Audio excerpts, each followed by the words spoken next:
the chosen of the wild hunt. Lysara Winter had always ignored the pull in her chest, the one that led her to the forgotten ruins. But when she stepped inside, the torches flared, the ground hummed, and then he stepped from the shadows, golden-eyed and waiting.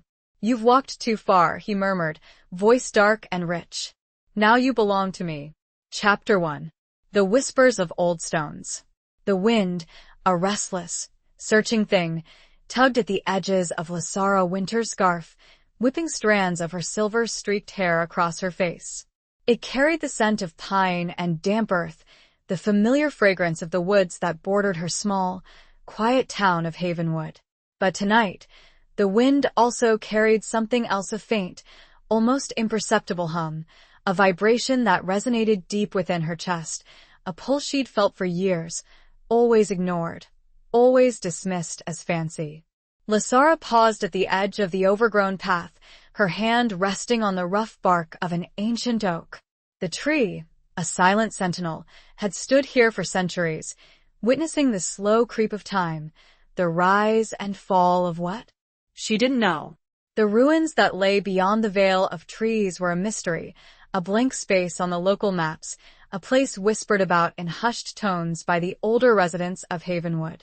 They spoke of a forgotten people, a lost kingdom, a tragedy shrouded in mist and legend. She was 58, a widow for the last 5 years, her life a quiet tapestry of routine. Days spent tending her small bookstore, evenings lost in the pages of other people's stories, a comfortable, if somewhat lonely, existence. Her children were grown, living lives far removed from the sleepy stillness of Havenwood. She often thought, become a ghost in her own life, a silent observer. The vibrant colors of her youth faded to a gentle, melancholic gray. But the pull had been stronger lately, a persistent thrumming beneath her breastbone, a siren's call she could no longer ignore. It felt like a forgotten part of herself, a buried ember flickering back to life. It was foolish, she knew. Dangerous, even. The locals warned against venturing near the ruins. They said the place was cursed, haunted by restless spirits, a place where the veil between worlds was thin. "Nonsense," she muttered, her voice a low rumble in the growing twilight. Yet, her hand trembled slightly as she pushed aside a curtain of ivy, revealing a crumbling archway, swallowed by the encroaching forest. The stones were weathered and worn, etched with strange symbols she couldn't decipher, a language lost to time. Taking a deep breath, the crisp air filling her lungs, Lysara stepped through the archway. The shift was immediate, subtle, but undeniable. The air grew heavier, charged with an unseen energy. The sounds of the forest, the rustling leaves, the hooting of an owl faded, replaced by an unnerving silence, broken only by the frantic beat of her own heart. The path, barely visible beneath a carpet of moss and fallen leaves, wound its way through a tangle of trees, their branches gnarled and twisted like skeletal fingers reaching for the fading light. The ruins themselves were breathtaking, in a desolate, haunting way. Walls of crumbling stone rose towards the sky, their original purpose lost to the ravages of time. Towers, once proud and imposing, now stood as hollow shells, their windows like empty eyes staring out at a world that had long forgotten them. She ran a hand over the cold, rough surface of a fallen pillar, the stone surprisingly smooth in places, worn by countless unseen hands. A strange sense of familiarity washed over her, a feeling of homecoming. It was absurd, she knew. She'd never been here before, yet it felt like she had. The humming in her chest intensified, leading her deeper into the heart of the ruins, towards a large, open courtyard. In the center stood a massive, circular platform, crafted from the same dark stone as the surrounding walls. It was here that the energy was strongest, a palpable force that made the hairs on her arms stand on end. As she approached the platform, a flicker of movement caught her eye. A shadow, detached from any visible source, danced across the stones. She stopped, her breath catching in her throat. Fear, cold and sharp, pierced through the strange sense of familiarity. She should turn back, she knew. This was madness. But the pull, that insistent, undeniable force, held her rooted to the spot. It was a feeling of inevitability, of a destiny long foretold, a path she was meant to walk, no matter the cost. She took another step, and another, her heart pounding against her ribs like a trapped bird. The air grew colder, the silence deeper, the shadows longer. And then she saw it. A faint, ethereal glow emanated from the center of the platform, a soft, pulsating light that seemed to breathe with a life of its own. It illuminated the strange symbols carved into the stone, making them shimmer and dance before her eyes. Lysara reached out, her fingers hovering over the glowing symbols. She hesitated, a flicker of doubt, a whisper of warning in the back of her mind. But the pull was too strong, the call too insistent. She touched the stone. The world exploded in a blinding flash of light. Then there was a sound of rock and dirt settling, and Lysara felt it more in her bones. The torches flared. The ground hummed. The pain she'd been ignoring, pushing off, was a sudden reminder of how human, how frail she was. And then, a figure was coming out of the shadows. A figure that felt more alive than anything she'd ever seen. "You've walked too far," he murmured, his voice a dark and rich caress that seemed to vibrate through the very stones beneath her feet. "Now you belong to me." His eyes burned. Gold. What had she done? Chapter 2. A torch in the dark. Lysara stared, mesmerized and terrified, at the man who had emerged from the shadows. He was tall, impossibly so, his presence filling the ruined courtyard with an aura of power that made her knees weak. He moved with a fluid grace, like a predator, a creature of the night perfectly at home in the ruins. His clothes, if they could be called that, were a strange mix of ancient and modern dark, form-fitting leather that clung to his muscular frame, a long, flowing cloak that seemed to absorb the meager light, and intricate silver jewelry that glinted in the torchlight. But it was his face that held her captive. It was a face sculpted from shadows and moonlight, sharp cheekbones, a strong jawline dusted with dark stubble, and a mouth that looked both cruel and sensual. And his eyes, those eyes, burning with an inner fire, a golden, molten glow that seemed to pierce through her, seeing straight into her soul. They were not human eyes. Who are you?" She managed to whisper, her voice trembling, barely audible above the sudden, frantic pounding of her heart. The words felt inadequate, foolish, in the face of such otherness. He didn't answer immediately, instead circling her slowly, his gaze never leaving hers. It was a predatory assessment, a weighing of her worth, and it sent shivers down her spine. The air crackled with an unseen energy, the humming in her chest now a painful throb. "You know who I am," he finally said, his voice a low rumble that seemed to resonate deep within her bones.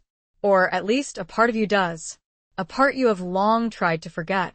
His words struck a chord, a deep, buried truth that she couldn't quite grasp. She did feel a strange sense of recognition, a flicker of familiarity that defied logic. It was like a dream, half-remembered, a fragment of a forgotten memory. "I don't understand," she stammered, shaking her head. "I've never seen you before." A flicker of something amusement? Annoyance? Crossed his face. He stopped circling, standing directly in front of her, his sheer size overwhelming.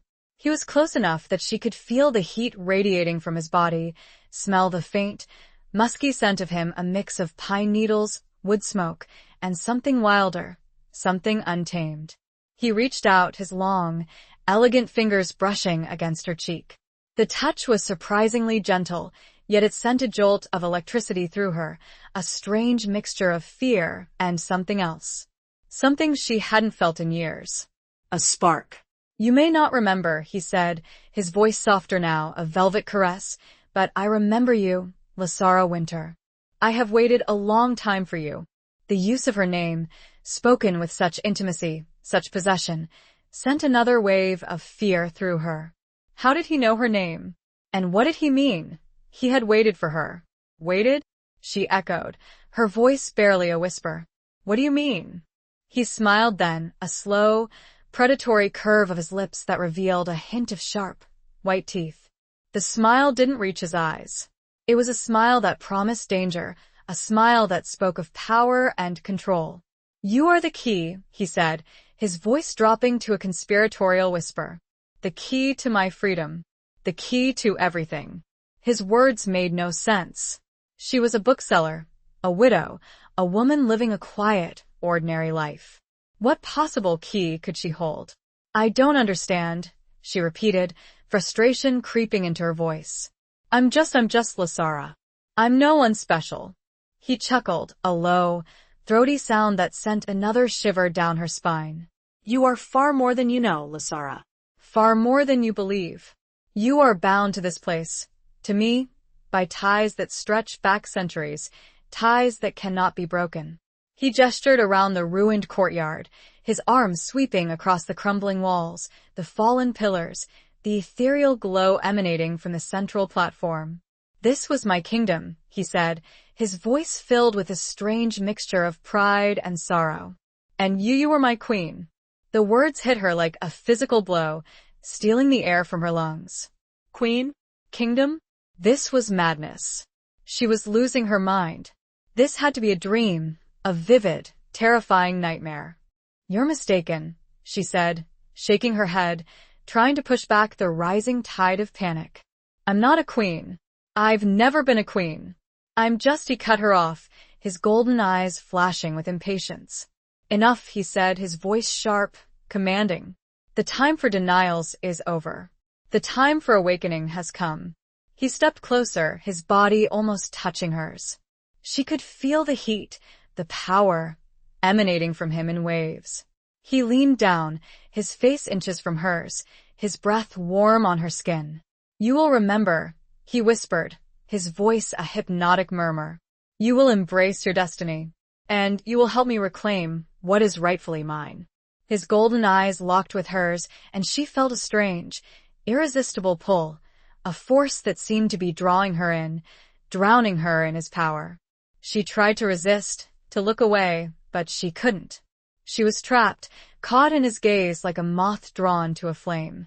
And in that moment, as she stared into those burning, golden eyes, she saw a flicker of something else, a flicker of pain, of loneliness, of a desperate longing that mirrored her own.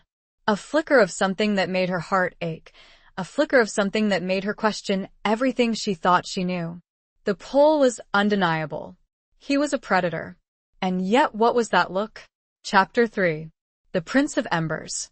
The look, fleeting as it was, lingered in Lasara's mind, a troubling counterpoint to the fear and confusion that churned within her. It was a glimpse behind the mask, a momentary vulnerability in the otherwise impenetrable facade of the man, the creature, who claimed she was his queen. It was a look of profound sorrow, a depth of loneliness that resonated with a part of her she thought long dead. He straightened, stepping back slightly, breaking the intense hold of his gaze. The relief was immediate, but short-lived. The air remained thick with his presence. The courtyard still seemed to hold its breath, waiting. "You call this a kingdom?" Lasara asked, her voice stronger now, fueled by a flicker of defiance. She gestured to the ruins around them, the crumbling walls, the overgrown vegetation, the palpable sense of decay. "It's nothing but rubble and dust." He followed her gaze, his expression unreadable. For a moment, he seemed to look past the present decay, seeing something else, something grand and glorious. A memory, perhaps. "It was glorious," he said, his voice soft, almost wistful. "A beacon of light and power. A place of magic and wonder. Before the betrayal, before the fall." His words hinted at a story, a history shrouded in darkness and pain. A story she felt strangely connected to, a story she desperately wanted to understand, even as fear warned her to flee. "What betrayal?" she asked, the question escaping her lips before she could stop it. He turned back to her, his golden eyes narrowing. "You will learn," he said, his voice regaining its edge. "In time. All in good time." He moved towards the central platform, the source of the ethereal glow. He stood before it, his back to her, his shoulders tense. He seemed to be gathering himself, drawing strength from the strange energy that emanated from the stone. "What is this place?" Lasara asked, her gaze fixed on the platform. It was more than just a platform, she realized. It was an altar, a focal point of power. "It is the heart of my kingdom," he said, his voice echoing in the silence. "The nexus of its power. And the place where our bond was forged." Our bond. The words sent a shiver down her spine. A bond she didn't remember, a bond she didn't want. "I don't have a bond with you," she said, her voice firm, despite the tremor in her hands. He turned to face her, a slow, deliberate movement. His eyes burned with that inner fire, that unsettling mix of human and something else. "You do," he said, his voice absolute. "A soul bond. Forged in magic, sealed in blood. Unbreakable. Soul bond." The words hung in the air, heavy with meaning. A concept she had read about in countless fantasy novels, a mystical connection between two beings, a bond that transcended time and space. But this was real. This was happening. "I don't believe you," she said, but even as she spoke the words, a seed of doubt had been planted. The pull she had felt for years, the strange sense of familiarity, the undeniable power of this place, it all pointed to something more, something beyond her understanding. He smiled, that slow, predatory smile that sent a chill down her spine. "Belief is irrelevant," he said. "It is what it is. And you, Lasara Winter, are bound to me, whether you like it or not." He raised his hand, and the ethereal glow on the platform intensified, bathing the courtyard in an eerie, otherworldly light. The strange symbols carved into the stone seemed to writhe and shift, pulsing with a life of their own. "What are you doing?" she asked, fear creeping back into her voice. "I am showing you," he said. "Showing you what you have forgotten. Showing you who you truly are." The light grew brighter, blinding. Lasara raised her hand to shield her eyes, but it was too late. The light engulfed her, pulling her in, drawing her down into a vortex of swirling colors and sounds. She felt a searing pain, a burning sensation that ripped through her body, as if her very soul was being torn apart and put back together. Memories, fragmented and disjointed, flooded her mind, images of a grand city, of a powerful queen, of a devastating war, of a love that defied death itself. And then she saw him, not as he was now, a creature of shadows and power, but as he had been a young, vibrant king, his golden eyes filled with love and laughter. And she saw herself, standing beside him, radiant and strong, her hand clasped in his. The vision was fleeting, gone as quickly as it had appeared, leaving her gasping for breath, her body trembling, her mind reeling. She stumbled back, collapsing against the cold stone of a fallen pillar. She looked up at him, her eyes wide with shock and recognition. "Lorcan," she whispered, the name escaping her lips like a prayer, a forgotten word from a long-lost language. He inclined his head, a slight, almost imperceptible gesture of acknowledgement. The name it had felt as though it belonged. Yes, the sound a low rumble. You are Lorcan," she repeated. The name felt both foreign and familiar on her tongue. Lorcan. The Prince of Embers. A name whispered in legends, a name she had dismissed as myth. Until now. He said nothing more, his face holding steady. A prince, bound by a curse. A queen, stripped of memory.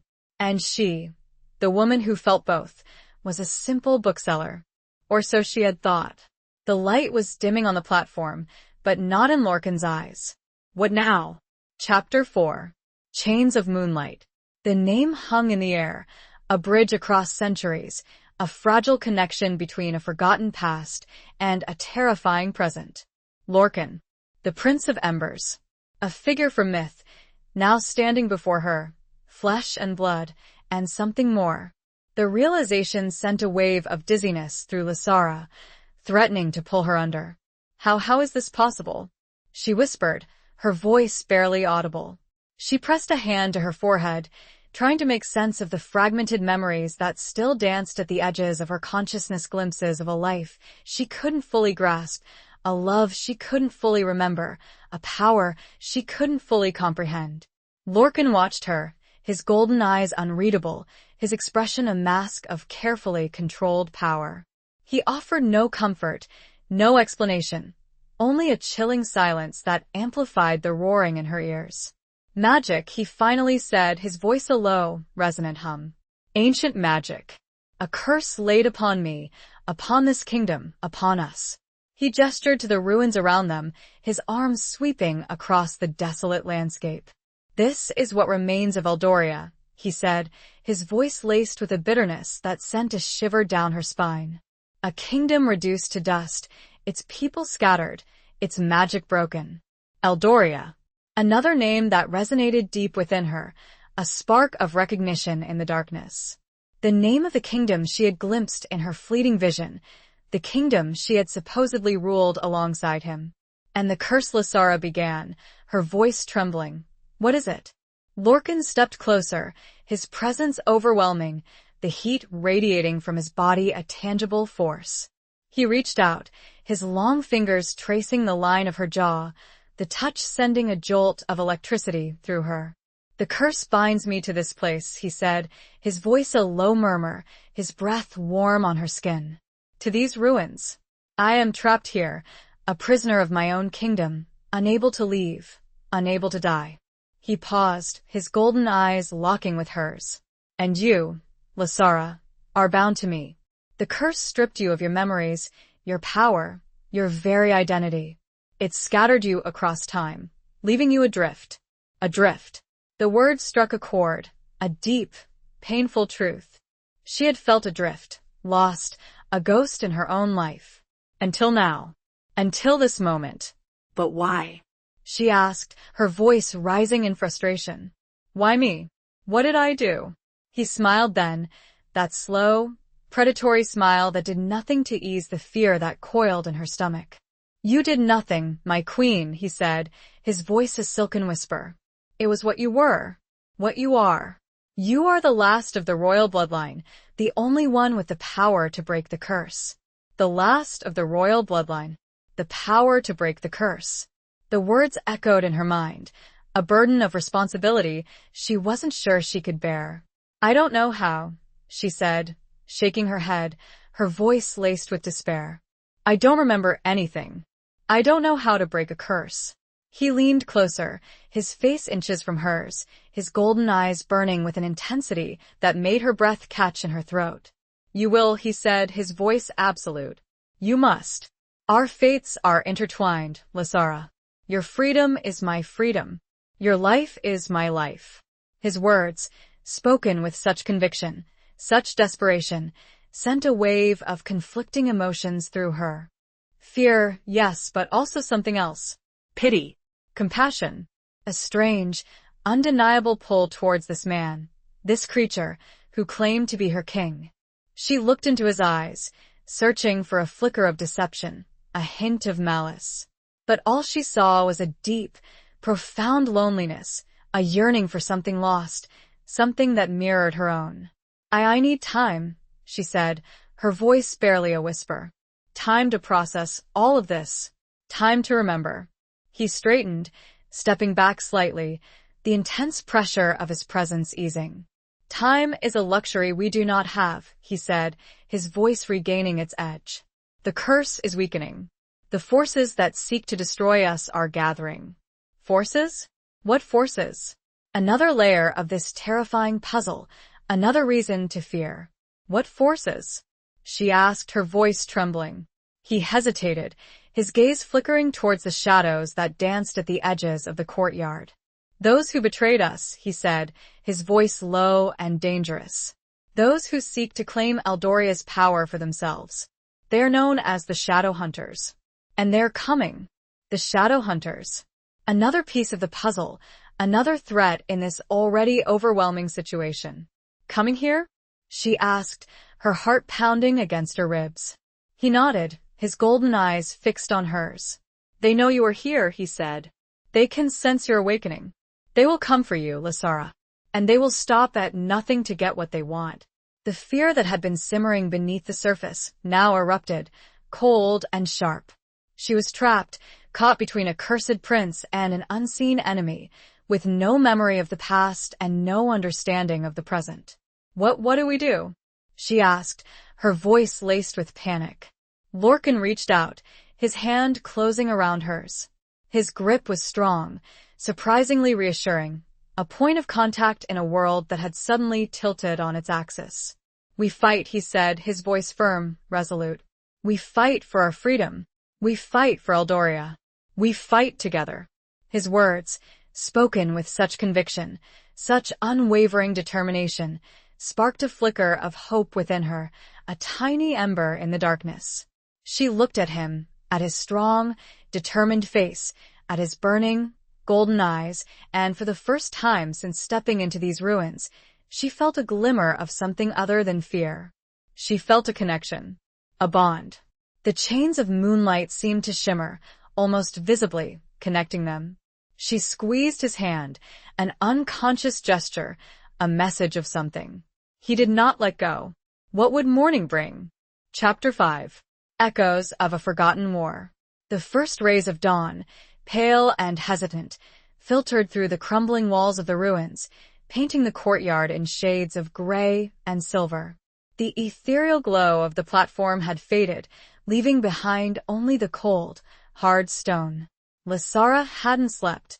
She had spent the night huddled in a corner of the courtyard, wrapped in Lorcan's cloak, her mind racing, trying to make sense of the impossible reality that had been thrust upon her. Lorcan, too, had remained awake, a silent, watchful presence. He stood by the platform, his gaze fixed on the horizon, his body tense, as if anticipating an attack at any moment. He hadn't spoken much, his silence amplifying the sense of unease that permeated the ruins. The cloak, heavy and warm, smelled of him that intoxicating mix of pine, wood smoke, and something wilder. It was a comforting scent, strangely familiar, and it helped to ground her, to keep her from spiraling into complete panic. As the light grew stronger, Lysara pushed herself to her feet, her body stiff and aching. She walked over to Lorcan, her footsteps echoing in the stillness. "What happened here?" she asked, her voice raspy from lack of sleep. "Tell me about the war. Tell me about Eldoria." Lorcan turned to face her, his golden eyes shadowed, his expression unreadable. He hesitated for a moment, as if weighing his words carefully. "It was a long time ago," he finally said, his voice low and distant. "Centuries. But the memories, they remain as vivid as if it were yesterday." He gestured towards the east, where the sun was slowly rising above the horizon. "Eldoria was a kingdom of magic," he said. "A land blessed with power, with beauty, with prosperity. We were a people connected to the earth, to the elements, to the very fabric of life itself." He paused, his gaze drifting back to the ruins, his eyes filled with a deep, profound sorrow. "But our power, it attracted envy. It attracted greed. It attracted darkness."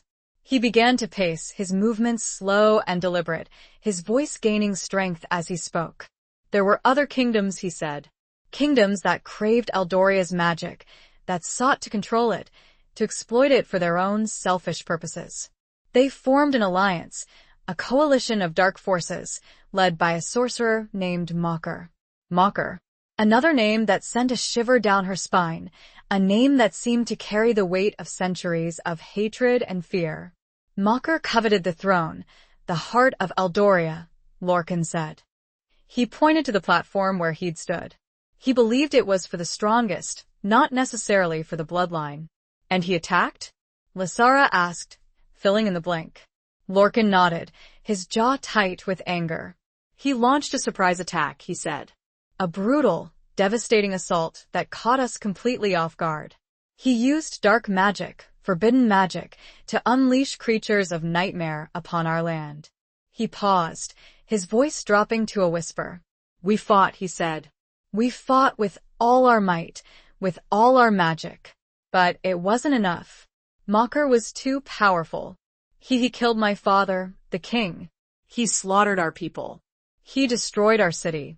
The pain in his voice was palpable, a raw, agonizing wound that time had failed to heal. Lasara felt a surge of empathy for him, a deep, aching sorrow for the loss he had endured. "And you," she began, her voice hesitant. "What happened to you?" Lorcan stopped pacing, turning to face her, his golden eyes burning with a fierce intensity. "I fought Mocker," he said. "I faced him in single combat here, in this very courtyard." He pointed to the platform, the place where the ethereal glow had emanated the night before. "I used all my power, all my magic, to try to defeat him. But he was too strong. He cursed me.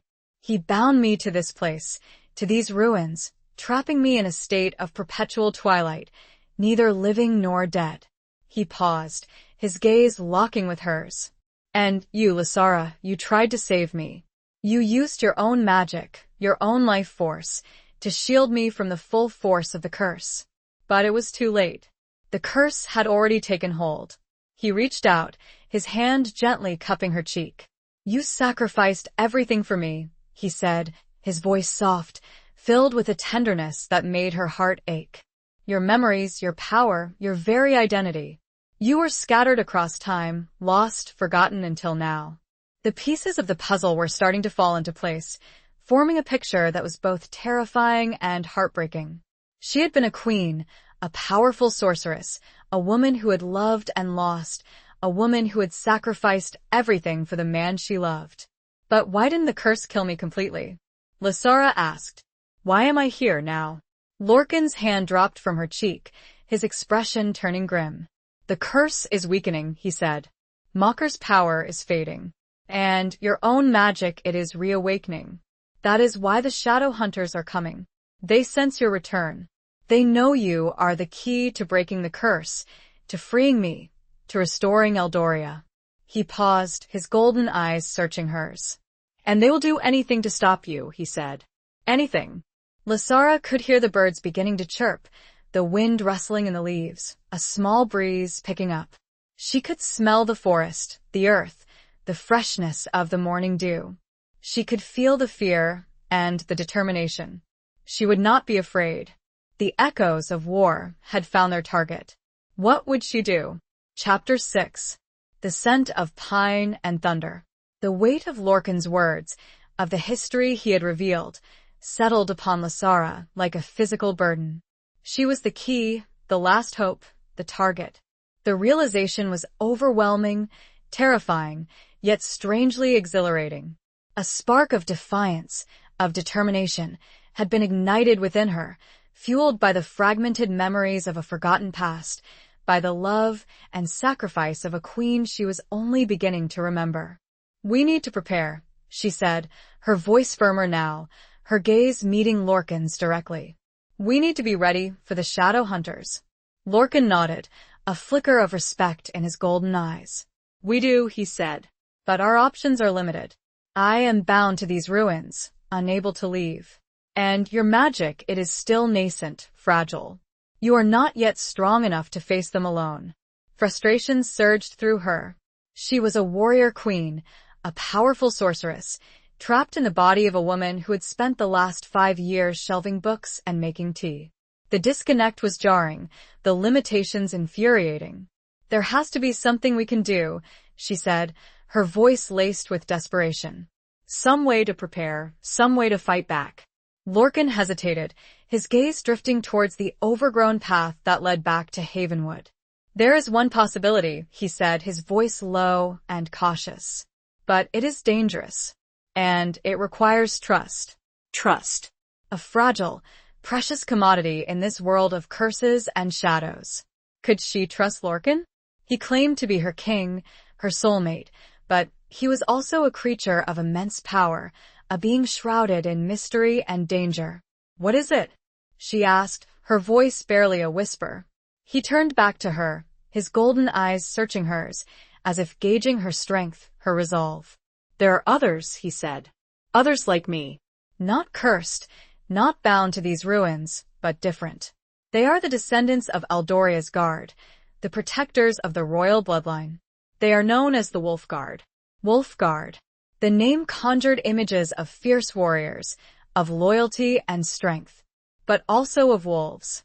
The connection to Lorcan's predatory nature, to his unsettlingly intense gaze, was undeniable. Werewolves? She asked, the words sounding both ridiculous and terrifying in the quiet stillness of the ruins. Lorcan inclined his head, a slight, almost imperceptible gesture of confirmation. They are shapeshifters, he said. Able to take the form of wolves, to harness the power of the beast. They are fiercely loyal, incredibly strong, and they are our only hope. The thought of seeking help from werewolves was daunting, to say the least. But what choice did she have? She was trapped, hunted, with no memory of her past and no power in the present. Where are they? She asked. How do we find them? Lorcan gestured towards the path that led back to Havenwood. They live among you, he said, hidden in plain sight. They have watched over you, Lasara, protected you for years, waiting for your awakening. The idea that she had been surrounded by werewolves, by these protectors, without even knowing it, was unsettling. It made her question everything she thought she knew about her quiet, ordinary life. How will I know them? She asked. How will they know me? Lorcan reached out, his hand closing around a small, silver ring that she wore on her left hand, a ring she had worn for years, a gift from her late husband, a ring she had never taken off. This ring, he said, his voice a low murmur. It is more than just a trinket. It is a symbol of Eldoria, a mark of the royal bloodline. It will resonate with their magic, alert them to your presence, to your awakening. He paused, his gaze locking with hers. But be warned, Lasara, he said. Not all of them will welcome your return. Some have grown disillusioned, bitter, after centuries of waiting. Some may even be dangerous. The warning sent a shiver down her spine. She was walking into a world she didn't understand, a world of magic and danger, a world of werewolves and shadow hunters. But she had no choice. She had to try. I understand, she said, her voice firm, despite the tremor in her hands. I'll go. I'll find them. Lorcan nodded, a flicker of something that looked like relief in his golden eyes. Be careful, Lasara, he said. Trust your instincts. And remember who you are.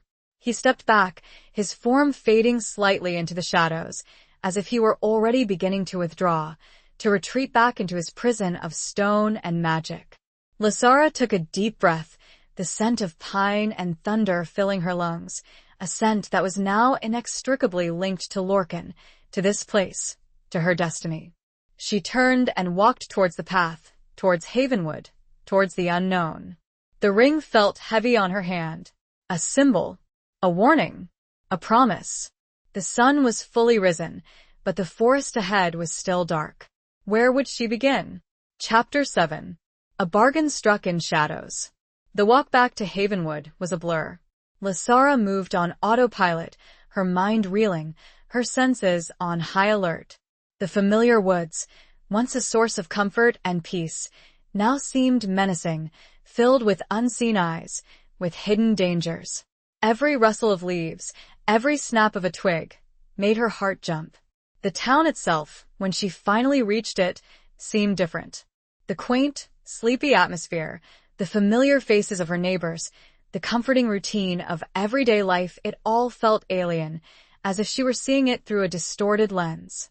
She walked past the bakery, the scent of fresh bread, usually a welcome temptation, now a reminder of the ordinary life she was leaving behind.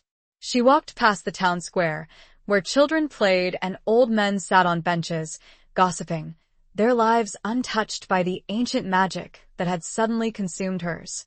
She walked past her own bookstore, the Book Nook, its windows displaying the latest bestsellers, its shelves filled with stories of love and adventure, stories that now seemed trivial compared to the reality she was facing. She couldn't go in. Not yet. She needed to find the Wolf Guard, to seek their help, to prepare for the inevitable confrontation with the shadow hunters. But where to begin? Lorcan had said they lived among her, hidden in plain sight. But how could she possibly identify them? The silver ring on her finger felt heavy, a tangible reminder of her mission, of her connection to Lorcan, to Eldoria. She closed her hand around it, feeling the smooth, cool metal against her palm. It was her only clue, her only hope. She decided to start at the local pub, the Rusty Mug, a place where people gathered, where gossip flowed freely, where secrets were sometimes whispered in the shadows. It was a long shot, but it was the only place she could think of to begin her search. The pub was dimly lit, even in the daytime, the air thick with the smell of stale beer and wood smoke. A few regulars were scattered at the bar, nursing their drinks, their conversations hushed and low. The bartender, a burly man named Frank, with a weathered face and a gruff demeanor, nodded in acknowledgement as she entered. Lasara took a seat at a small table in a darkened corner, ordering a cup of tea, her nerves too frayed for anything stronger. She sat there, sipping her tea, her gaze scanning the room, trying to discern something, anything, that would indicate the presence of the Wolf Guard. But everyone seemed ordinary, just regular people, living regular lives, oblivious to the ancient magic that thrummed beneath the surface of their quiet town. She was about to give up, to leave, when she noticed him. A man sitting alone at a table near the back, his face obscured by shadows. He was tall and powerfully built, his clothes dark and simple, his posture radiating an aura of quiet intensity. He was nursing a glass of whiskey, his gaze fixed on the liquid, his expression troubled. There was something about him, something in the way he held himself, in the intensity of his gaze, that made her heart skip a beat. She watched him for a few minutes, her instincts screaming at her, telling her that this was different. This was something. She took a deep breath, steeling her nerves. She had to try. She had to take a chance. She stood up, her legs trembling slightly, and walked over to his table. He looked up as she approached, his eyes meeting hers. They were intense, dark, almost black, but with a flicker of something else, a hint of gold. They were not quite human eyes. "Excuse me," she said, her voice barely a whisper. "I need your help." He didn't answer immediately, his gaze assessing her, searching her face, as if trying to determine her intentions, her sincerity. The silence stretched, thick with tension. "Help with what?" he finally asked, his voice a low, gravelly rumble that sent a shiver down her spine. Lasara hesitated, unsure how to proceed. How could she possibly explain the impossible situation she was in? How could she ask for help from a stranger, a man who might be a werewolf? She decided to take a leap of faith. She held out her left hand, displaying the silver ring. "I'm looking for the Wolf Guard," she said, her voice trembling slightly. "I was told they could help me." His eyes flickered to the ring, his expression changing, hardening. He recognized it. He knew. Who told you that? He asked, his voice sharper now, laced with suspicion. Lasara hesitated again. She couldn't reveal Lorcan, not yet. She didn't know if she could trust this man, this wolf. A friend," she said, her voice evasive. He studied her for a long moment, his dark eyes piercing, unreadable. The silence stretched, even more intense than before. Then he slowly nodded. "Come with me," he said, his voice low and commanding. He stood up, his sheer size towering over her. He didn't offer her a hand, didn't smile, didn't offer any reassurance. He simply turned and walked towards the back of the pub, towards a door that led to a darkened alleyway. Lasara had a feeling he was testing her. She had to follow, it was the only path open. But trust? That was something else. This bargain was built in shadow. What was she walking into? Chapter 8. The Mark of the Wolf. The alleyway was narrow and dark, the brick walls damp and cold, the air thick with the smell of garbage and decay. It was a stark contrast to the relative comfort of the pub, a physical manifestation of the hidden world Lasara was stepping into. The man, still unnamed, walked ahead of her, his movements silent and fluid, like a predator stalking its prey. He didn't look back, didn't speak, didn't offer any reassurance. Lasara followed, her heart pounding against her ribs, her senses on high alert. Every shadow seemed to hold a hidden threat, every sound amplified the sense of unease that churned within her. She was vulnerable, alone, with a man she didn't know, a man who might be dangerous. He stopped at the end of the alleyway, before a heavy wooden door, reinforced with iron bars.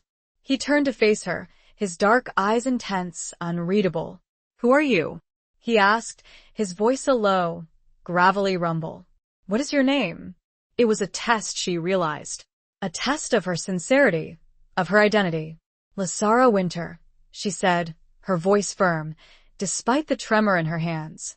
She met his gaze directly, refusing to back down, refusing to show fear. He studied her for a long moment, his eyes searching hers, as if trying to see into her soul. Then he slowly nodded. And the friend who sent you, he said, his voice still cautious. What is their name? Lysara hesitated. She still couldn't reveal Lorcan, not yet. She needed to be sure she could trust this man, this wolf. They told me not to say, she said, her voice evasive. He raised an eyebrow, a flicker of amusement, annoyance, in his dark eyes. You trust this friend more than you trust me? He asked. I don't know you, she said, her voice blunt. I don't know anything about you, except that you recognize this ring. She held out her hand again, displaying the silver ring, the symbol of Eldoria, the mark of the royal bloodline. He reached out, his fingers brushing against the ring. The touch sent a jolt of electricity through her, a strange, tingling sensation that made her breath catch in her throat. It is the mark, he said, his voice softer now, less guarded. The mark of the Queen. The Queen. The word resonated deep within her, a reminder of her forgotten past, of her true identity. But you are not her, he said, his gaze searching hers. Not entirely. There is something different, something missing. He was perceptive, she realized. He could sense the fragmented nature of her memories, the incomplete awakening of her power. I don't remember everything, she said, her voice barely a whisper. My memories they're incomplete. He nodded, his expression understanding. The curse, he said. It took much from you. But it is weakening. Your magic is returning. That is why you are here. That is why they sent you. He paused, his gaze locking with hers. I am Kalen, he said, finally revealing his name. Alpha of the Havenwood Pack. And we have been waiting for you. Kalen, the Alpha. The leader of the Wolf Guard. The realization sent a wave of relief through her, a lessening of the tension that had been coiled within her. But it was also daunting. She was in the presence of a powerful being, a creature of immense strength and authority. Thank you, she said, her voice sincere. For believing me. He inclined his head, a slight, almost imperceptible gesture of acknowledgement. The ring, it does not lie, he said. But trust that is earned. He turned and unlocked the heavy wooden door, pushing it open to reveal a hidden staircase that led down into darkness. Come, he said, his voice commanding. We have much to discuss. Lysara hesitated for a moment, looking back at the alleyway, at the entrance to the pub, at the familiar world she was leaving behind. She took a deep breath, steeling her nerves. She had made her choice. She had stepped into the shadows. There was no turning back. She followed Kalen down the stairs, into the darkness, into the unknown. The air grew colder, the scent of damp earth and something wilder, something animalistic, filling her nostrils. The sound of her footsteps echoed in the narrow passageway, the only sound besides the steady, rhythmic beat of her own heart and the soft footfalls of the Alpha ahead of her. The air changed, growing thick. Kalen stopped at the bottom of the stairs. He turned and looked at her, his eyes glowing now, distinctly golden in the low light. He reached out, and with a single claw, traced a line on her arm. It burned, and Lysara gasped. This was the mark. What had she agreed to? Chapter 9. Running with the Pack. The burning sensation on Lysara's arm subsided, leaving behind a faint, silver line, a mark that mirrored the intricate design of her ring. It was a symbol of belonging, of acceptance, of initiation. She had been marked by the Alpha, claimed by the Pack. The realization sent a wave of conflicting emotions through her: relief, fear, and a strange, unexpected sense of excitement. Kalen watched her, his golden eyes intense, unreadable. He offered no explanation, no apology for the pain he had inflicted. It was simply done. A necessary step, a ritual, a binding. "Welcome to the den," he said, his voice a low rumble that echoed in the subterranean chamber. Lasara looked around, her eyes adjusting to the dim light. They were in a large, cavernous space, carved out of the earth beneath Havenwood. The walls were rough and uneven, the air cool and damp, the scent of earth and wolf overwhelming. Torches flickered on the walls, casting long, dancing shadows, illuminating the space with an eerie, otherworldly glow. There were others present, she realized. Other wolves. They stood in the shadows, watching her, their eyes glowing with that same unsettling golden light. She couldn't see their faces clearly, but she could sense their presence, their power, their scrutiny. "These are my pack," Kalen said, gesturing towards the shadows. "My family. My protectors." He stepped aside, allowing Lasara to enter the chamber fully. As she moved forward, the wolves emerged from the shadows, revealing themselves. They were impressive. Tall and powerfully built, their clothes dark and practical, their faces etched with a mixture of curiosity and suspicion. Some were young, barely more than teenagers, their eyes wide with a mixture of awe and apprehension. Others were older, their faces weathered and scarred, their eyes filled with a quiet, knowing intensity. They didn't speak, didn't approach her, simply watched her, their silence amplifying the sense of unease that churned within her. She was an outsider, an intruder, a queen, in a world she didn't understand. Kalen led her to the center of the chamber, where a large, rough-hewn table stood, surrounded by chairs carved from stone. He gestured for her to sit, and she obeyed, her legs trembling slightly. He took a seat opposite her, his gaze never leaving hers. The other wolves remained standing, forming a circle around the table, their presence a silent, watchful guard. "You have questions," Kalen said, his voice stating a fact, not asking. Lasara nodded, her mind racing. She had 1,000,000 questions, 1,000 doubts, 100 fears. "Lorcan," she began, her voice hesitant. "He told me about the curse, about the shadow hunters, about Eldoria." Kalen nodded, his expression grim. "Lorcan speaks truth," he said. "He is our king, our rightful ruler.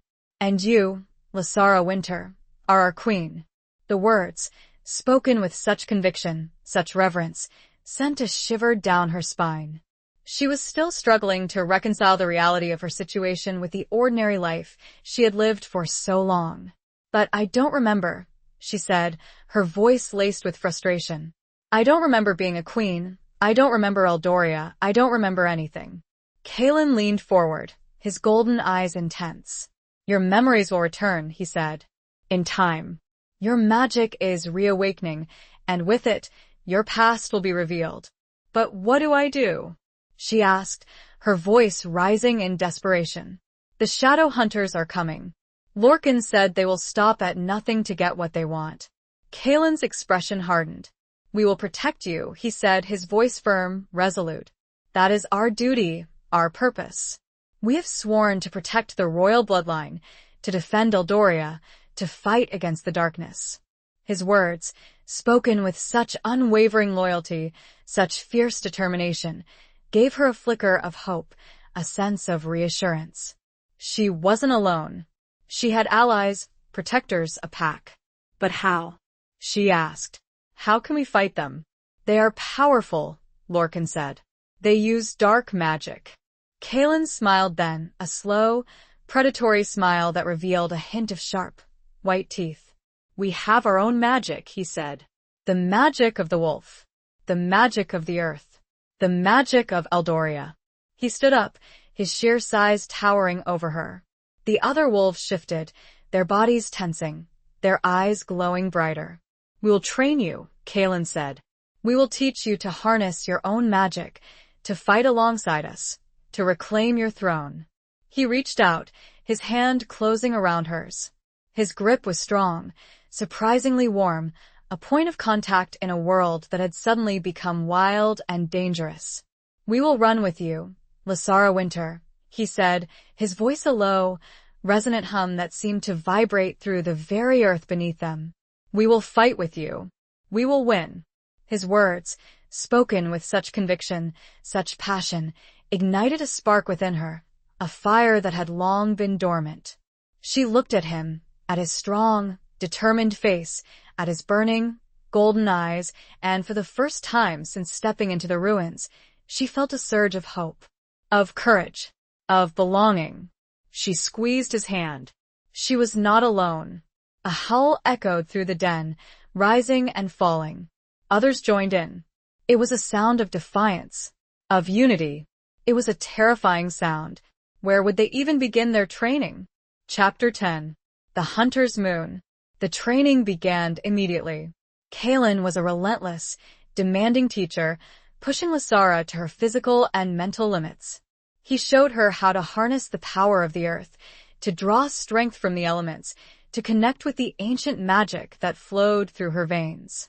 He taught her how to fight, how to move with the speed and agility of a wolf, how to use her senses to anticipate an attack, how to defend herself against both physical and magical threats. The other wolves, initially wary and distant, gradually warmed to her, accepting her as one of their own. They shared their knowledge, their skills, their stories, helping her to understand the history of the Wolf Guard, their connection to Eldoria, their unwavering loyalty to the royal bloodline. She learned their names. Gareth, the grizzled veteran, his body scarred from countless battles. Anya, the swift and agile huntress, her eyes sharp and perceptive. Bran, the young and eager warrior, his heart filled with a burning desire to prove himself, and many others, each with their own unique strengths and personalities. They trained in the den, in the woods surrounding Havenwood, and even in the ruins themselves, under the watchful gaze of Lorcan, who offered cryptic advice and guidance, his presence a constant reminder of the stakes, of the destiny she was fighting to reclaim. Lysara discovered a strength she never knew she possessed, a resilience that surprised even herself. The fragmented memories of her past, the glimpses of her life as a queen, a sorceress, a warrior, began to coalesce, forming a clearer, more complete picture of who she truly was. She learned to control her fear, to channel it into focus, into determination, into power. She learned to trust her instincts, to rely on her pack, to embrace the wildness that was awakening within her. But the training was not without its challenges. The magic she was learning to wield was volatile, unpredictable, sometimes dangerous. She struggled to control it, to shape it to her will, to prevent it from overwhelming her. There were moments of doubt, of despair, of exhaustion, when she felt like giving up, when the burden of her responsibilities seemed too heavy to bear. But Kaelin, ever watchful, ever demanding, pushed her to keep going, to persevere, to believe in herself. He was a harsh taskmaster, but he was also something more. He was a protector, a guide, a friend. She found herself drawn to him, to his strength, his loyalty, his unwavering commitment to his pack, to his king, to her. The attraction was subtle, unspoken, a simmering tension that existed beneath the surface of their interactions. It was a dangerous attraction, forbidden, complicated by their respective roles, by the ancient magic that bound them together, by the looming threat of the shadow hunters. One evening, after a particularly grueling training session, they found themselves alone in the den, the other wolves having dispersed for the night. The torches flickered on the walls, casting long, dancing shadows, creating an atmosphere of intimacy, of vulnerability. "You are progressing well," Kaelin said, his voice low and gruff, his golden eyes fixed on hers. Lysara nodded, her body aching, her mind exhausted. "It's hard," she said. "I'm not used to this." To any of this. He inclined his head, a slight, almost imperceptible gesture of understanding. "You are stronger than you know, Lysara," he said. "You have the blood of queens, of warriors, flowing through your veins." She looked at him, at his strong, determined face, at his burning, golden eyes, and she felt a surge of something. Gratitude, respect, and something more. "Thank you," she said, her voice barely a whisper. "For everything. For believing in me, for training me, for protecting me." He reached out, his hand gently cupping her cheek. The touch sent a jolt of electricity through her, a familiar, tingling sensation that made her breath catch in her throat. "It is my duty," he said, his voice soft, his gaze intense. "But it is also my honor." He leaned closer, his face inches from hers, his breath warm on her skin. The air crackled with an unseen energy, the silence thick with unspoken desires, with forbidden longings. Lasara's heart pounded against her ribs, her mind racing.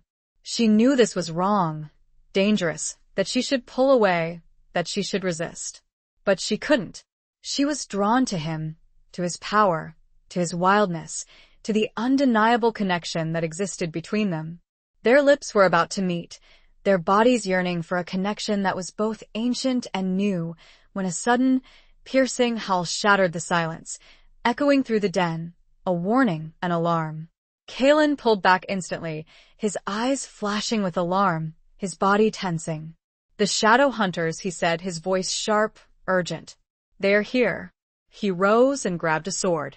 The hunter's moon was full and bright, casting an eerie glow over the forest. It was time. They had found her. But how? Chapter 11. Scars beneath the surface. The howl, a chilling chorus of snarls and growls, reverberated through the den, sending a wave of adrenaline through Lasara. The wolves, who had been resting or patrolling, instantly snapped to attention, their eyes glowing with a fierce, predatory light. Kalen stood at the entrance, his sword drawn, his body tense, ready to defend his pack, his territory, his queen. "Stay here," he commanded Lasara, his voice sharp and urgent. "It's not safe." But Lasara shook her head, her fear momentarily overshadowed by a surge of determination. "No," she said, her voice firm. "I'm not hiding. I'm fighting with you." Kalen hesitated, his golden eyes searching hers. He saw the fire in her eyes, the resolve in her stance, the awakening of the queen she was meant to be. He knew he couldn't stop her, wouldn't want to stop her. "All right," he said, his voice grudgingly accepting. "But stay close. And listen to my orders." He didn't wait for a response. Turning and disappearing up the stairs, the other wolves following close behind, their movements silent and swift, like shadows melting into the darkness. Lasara followed, her heart pounding against her ribs, her senses on high alert. They emerged from the den into the cool night air, the full moon casting an eerie, silver glow over the forest. The scent of pine and earth was now mixed with something else, something acrid, something foul, the scent of dark magic. The shadow hunters were waiting for them. They stood in a clearing, a group of cloaked figures, their faces hidden in shadow, their hands wielding weapons that shimmered with an unholy light. They were surrounded by creatures of darkness, twisted, grotesque beings, their eyes burning with a malevolent red glow, their claws and fangs dripping with a viscous, black substance.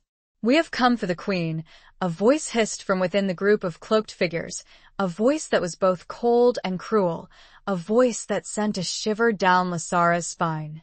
Kalen stepped forward, his sword held high, his body radiating an aura of power and defiance. "You will not touch her," he said, his voice a low, menacing growl. The cloaked figure laughed, a chilling, mocking sound that echoed through the forest. "You cannot stop us, wolf," he said. "We are many, and you are few. Surrender the queen, and we might spare your pathetic pack." Kalen didn't answer, instead launching himself at the shadow hunters, his sword flashing in the moonlight, his movements swift and deadly. The other wolves followed, their howls filling the night, their claws and fangs tearing into the creatures of darkness. Lasara, following Kalen's earlier instruction, stayed close to him, fighting alongside him, using the magic she had learned, drawing strength from the earth, channeling the power of Eldoria. She summoned bolts of energy, striking down the creatures that came too close, deflecting the dark magic that the shadow hunters hurled at her. She moved with a grace and agility she hadn't known she possessed, her body remembering the skills of a warrior queen, her mind focused, determined, fearless. But the shadow hunters were strong, their numbers seemingly endless. They fought with a ferocity that was both terrifying and relentless, their dark magic a constant threat. One of the cloaked figures broke away from the main group, heading straight for Lasara. He moved with incredible speed, his hands crackling with dark energy, his eyes burning with a malevolent intent.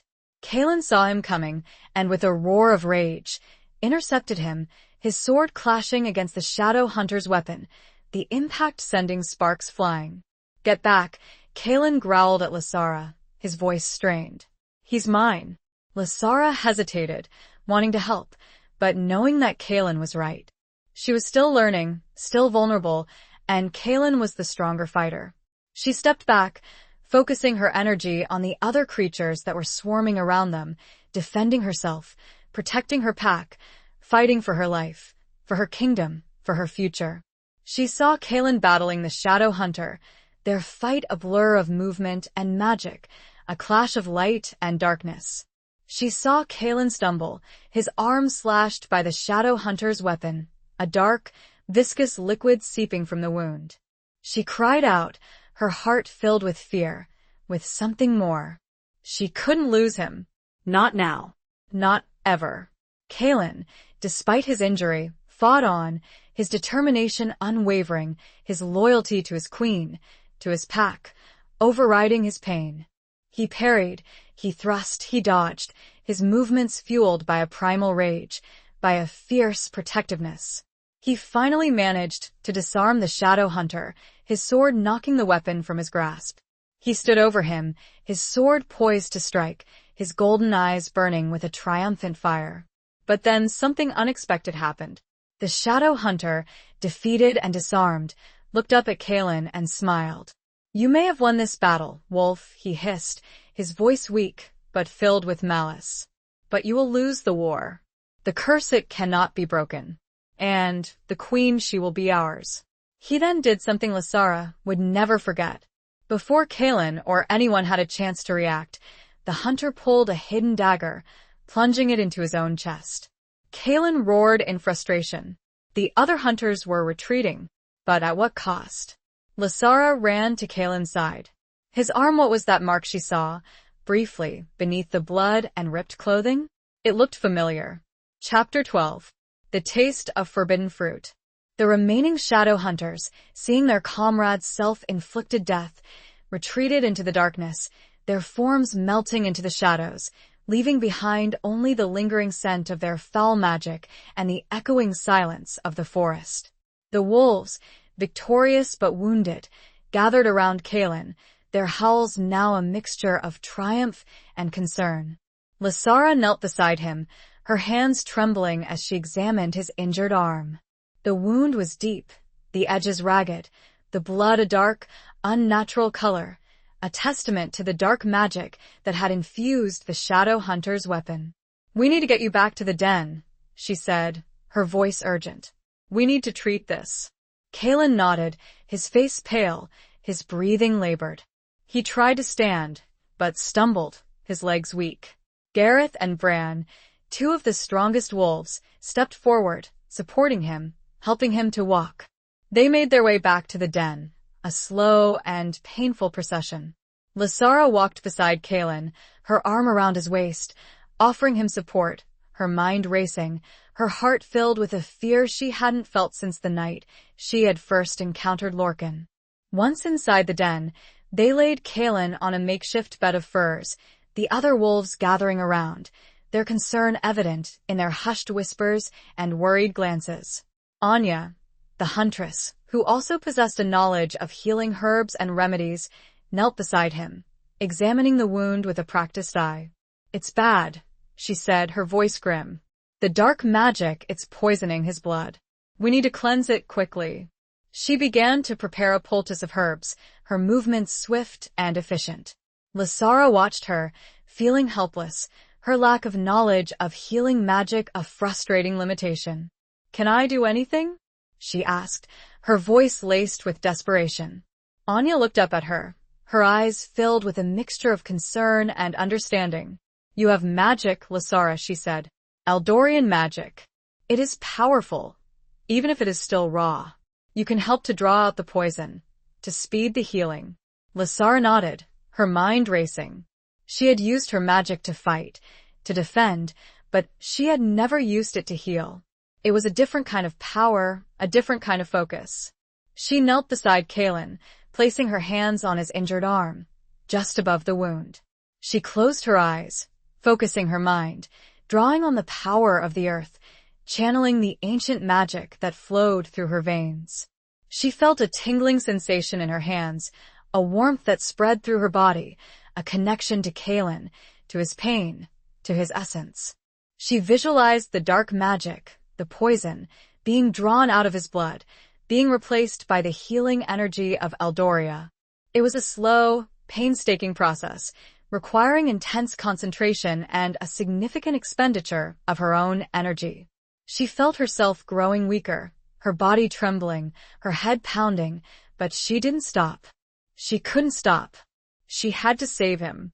As she worked, she became aware of something else, a memory, a fleeting glimpse of a past life, of a time when she had used her magic to heal, to comfort, to protect.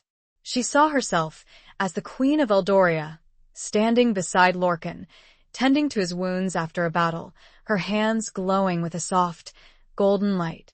The memory was fleeting, gone as quickly as it had appeared, but it left her with a sense of connection, a sense of love. A love for Lorcan, yes, but also a love for Kalen. The realization hit her with the force of a physical blow, stealing the air from her lungs.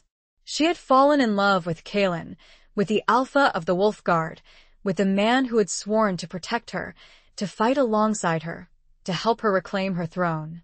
It was a forbidden love, a dangerous love, complicated by their respective roles, by the ancient magic that bound them together, by the looming threat of the Shadow Hunters, by the lingering presence of Lorcan, the cursed king, her soulmate from a forgotten past. But it was also a real love, a powerful love, a love that had grown slowly, subtly, over the weeks of training, of fighting, of sharing their fears, their hopes, their vulnerabilities. She opened her eyes, looking at Kalen, at his strong, handsome face, now pale and drawn with pain, at his golden eyes, now closed in unconsciousness. She felt a surge of tenderness for him, a desperate need to protect him, to heal him, to love him. Anya, who had been watching her, nodded, her eyes filled with understanding. You've done it, Lasara, she said, her voice soft. You've drawn out the poison. The wound, it is healing. Lasara looked at Kalen's arm. The wound, which had been gaping and raw, was now closing, the edges knitting together, the blood a normal, healthy red. She had done it. She had saved him. She leaned down, her lips brushing against his forehead. A soft, tender kiss, a silent expression of her love, of her gratitude, of her hope. Thank the gods, she said, her voice a tearful whisper. As she looked closer, she saw, clear as day, on the skin beneath the worst of the wound, a symbol. It was a faded sigil. It was the sigil of Mocker. How could that be? Chapter 13. Whispers in the Wind. The sigil of Mocker. A mark of darkness, of betrayal, of ancient evil, etched onto the skin of the man she loved, the man who had sworn to protect her, to fight against the very forces the sigil represented. The sight of it sent a wave of shock and confusion through Lasara, a chilling premonition that threatened to shatter the fragile hope she had been clinging to. How could it be? How could Kalen, the Alpha of the Wolf Guard, the loyal protector of the Eldorian bloodline, bear the mark of their greatest enemy? Was it a trick? A deception? A cruel twist of fate? She wanted to scream, to demand answers, to shake Kalen awake and force him to explain. But she couldn't. He was still unconscious, still recovering from the effects of the dark magic, still vulnerable. She looked at Anya, her eyes filled with a desperate plea for understanding. Anya, who had seen the sigil too, her face a mask of shock and disbelief. What does it mean? Lasara whispered, her voice trembling. Anya shook her head, her eyes filled with a mixture of confusion and fear. I don't know, she said, her voice barely audible. I've never seen anything like this before. It doesn't make sense. They stared at the sigil, a small, intricate design, almost faded, as if it had been there for a long time, hidden beneath the surface, waiting to be revealed. It was a serpent, coiled around a sword, its fangs bared, its eyes burning with a malevolent red glow, a symbol of power, of corruption, of betrayal. We need to tell Lorcan, Lasara said, her voice urgent. He might know something. He might be able to explain this. Anya nodded, her agreement reluctant. She clearly shared Lasara's fear, her uncertainty, her suspicion. They left Kalen in the care of the other wolves, who had gathered around him, their concern evident in their hushed whispers and worried glances. They made their way to the ruins, to Lorcan's prison, their hearts pounding with a mixture of dread and anticipation. The ruins were silent, the air heavy with the weight of centuries of history, of magic, of secrets. Lorcan was waiting for them, standing by the platform, his golden eyes fixed on them, his expression unreadable. You have news, he said, his voice a low rumble that echoed in the silence. Lasara stepped forward, her voice trembling as she recounted the events of the night, the attack by the shadow hunters, Kalen's injury, and the discovery of the sigil. Lorcan listened in silence, his expression unchanging, his golden eyes flickering with an unreadable light. When she had finished, he remained silent for a long moment, his gaze fixed on the distance, as if he were searching for answers in the shadows of the past. Mocker's sigil, he finally said, his voice low and grave. A mark of his power, of his control. It is a sign of allegiance. Allegiance. The word hung in the air, heavy with meaning. Allegiance to Mocker, to the forces of darkness, to the enemies of Eldoria. But how is that possible? Lasara asked, her voice desperate. Kalen, he's the alpha of the Wolf Guard. He's sworn to protect me, to fight against the shadow hunters. Lorcan turned to face her, his golden eyes filled with a mixture of sorrow and pity. Oaths can be broken, Lasara, he said. Loyalties can shift. Trust can be betrayed. His words struck her like a physical blow, shattering the fragile hope she had been clinging to. She had trusted Kalen, she had loved him, and now she didn't know what to believe. But why? She asked, her voice barely a whisper. Why would he betray us? Why would he serve Mocker? Lorcan hesitated, his gaze flickering towards the shadows that danced at the edges of the courtyard. I do not know, he said. But I suspect there is more to this than we understand. There are secrets, Lasara, hidden deep within the past, secrets that have been buried for centuries. He paused, his gaze locking with hers. We need to find the truth, he said. We need to uncover the secrets of Mocker's sigil, to understand Kalen's connection to it, before it is too late. He could be a sleeper agent, Anya offered, her voice small, quiet. He could be under a spell, mind-controlled, Lasara offered. There was a bitter taste in her mouth. Lorcan shook his head. The sigil is old. It has been there a long time. The wind picked up, carrying a whisper of something. It sounded like a name. Whose name was it? Chapter 14. The Gathering Storm. The name, whispered on the wind, was barely audible, a fleeting murmur that sent a shiver down Lasara's spine. It sounded like Lyra, a woman's name, a name that felt both foreign and familiar, a name that resonated with a deep, buried memory. Lyra, Lasara whispered, repeating the name, testing it on her tongue, searching for a connection, a meaning. Lorcan's eyes widened slightly, a flicker of recognition. Surprise? In his golden gaze. You heard it too? He asked, his voice low and intense. Lasara nodded, her heart pounding against her ribs. Who is Lyra? She asked. What does it mean? Lorcan hesitated, his gaze drifting towards the shadows, as if he were searching for answers in the darkness. Lyra was my sister, he finally said, his voice heavy with sorrow, with regret, with a pain that seemed to echo through the centuries. His sister. Another piece of the puzzle, another layer of the mystery, another connection to the forgotten past. What happened to her? Lysara asked, her voice barely a whisper. Lorcan turned to face her, his golden eyes filled with a deep, profound sadness. She was lost, he said. Lost to the darkness. Lost to Mocker. He began to pace, his movements slow and deliberate, his voice gaining strength as he spoke. Lyra was a powerful sorceress, he said, gifted with a magic even greater than my own. She was ambitious, driven, hungry for power. He paused, his gaze drifting back to the ruins, his eyes filled with a mixture of love and loss. Mocker saw her potential, he said. He saw her ambition, her hunger. He seduced her. He offered her power, knowledge, a place at his side. And she accepted. Betrayal. Another layer of betrayal, another wound inflicted by Mocker, another scar on the history of Eldoria. She betrayed you? Lysara asked, her voice filled with disbelief, with horror. Lorcan nodded, his jaw tight with anger, with pain. She betrayed her family, her kingdom, her people, he said. She joined Mocker's forces. She fought against us. She helped him to unleash the curse. The curse. The curse that had bound Lorcan to the ruins, that had stripped Lysara of her memories, that had scattered the people of Eldoria across time. A curse fueled by betrayal, by ambition, by a sister's love turned to hatred. But what does this have to do with Kaelin? Lysara asked, her voice urgent. What does Lyra have to do with the sigil? Lorcan stopped pacing, turning to face her, his golden eyes intense. I do not know for certain, he said. But I suspect there is a connection.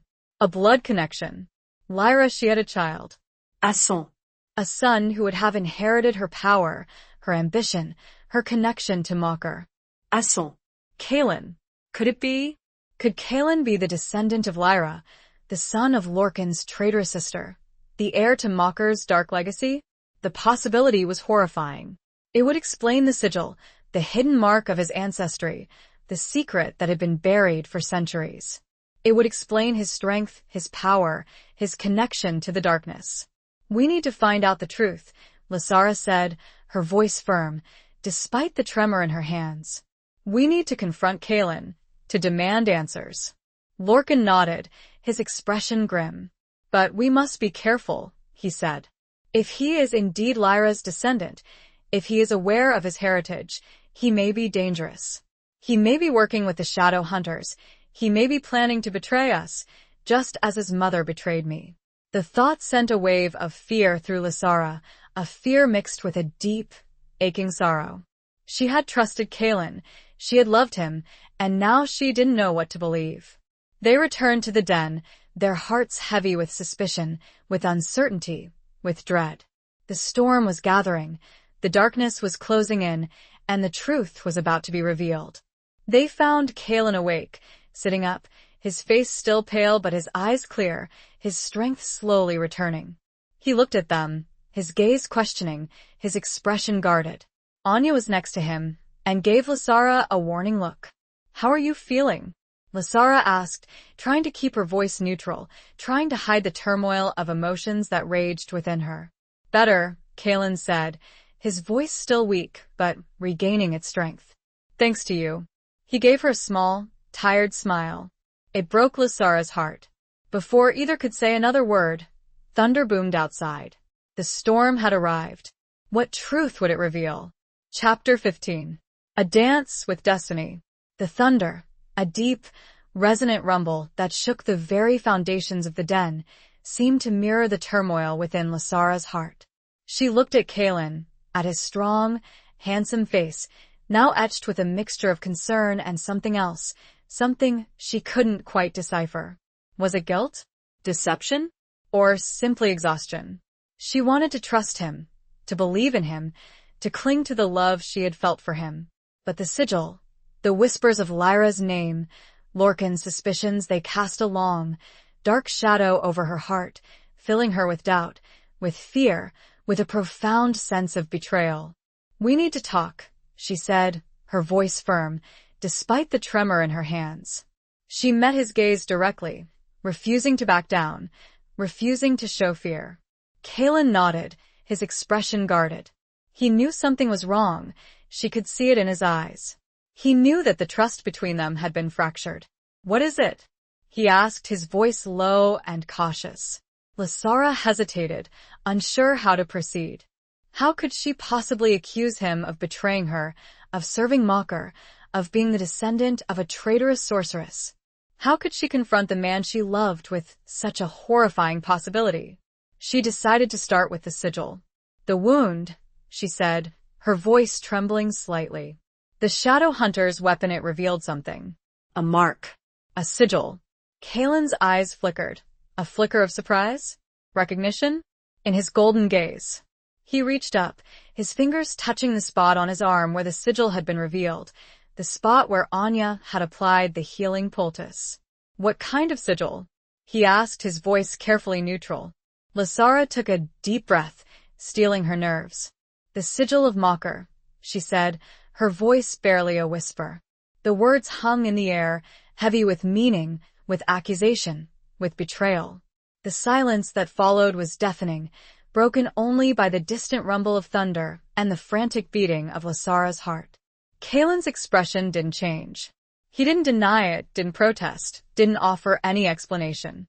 He simply stared at her, his golden eyes unreadable, his face a mask of carefully controlled emotion. "We know about Lyra," Lasara continued, her voice gaining strength, fueled by a surge of anger, of hurt, of desperation. "Lorcan told us. About his sister, about her betrayal, about her son." Kalen finally reacted, his eyes narrowing, his jaw tightening, a flicker of something in his golden gaze. Was it anger? Fear? Or guilt? "Lorcan," he said, his voice low and dangerous. "He told you stories." "Are they stories, Kalen?"